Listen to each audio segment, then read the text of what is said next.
Thinking about permanently removing your Facebook account? Here's the clean and simple way to delete it for good.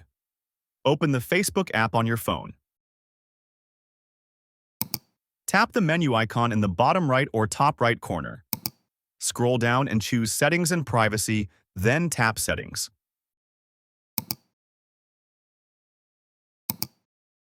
Now look for Account Center and open it. Inside Account Center, go to Personal Details. Tap Account Ownership and Control. Select Deactivation or Deletion. Choose the Facebook account you want to delete. Now select Delete Account instead of deactivating. Tap Continue, enter your password, and confirm the deletion.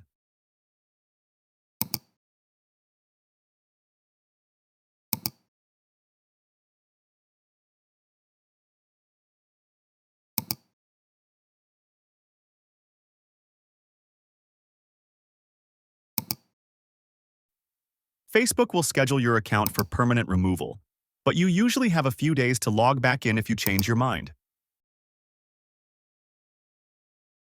If this helped, subscribe for more clean and simple tech tips from Mr. TechFox.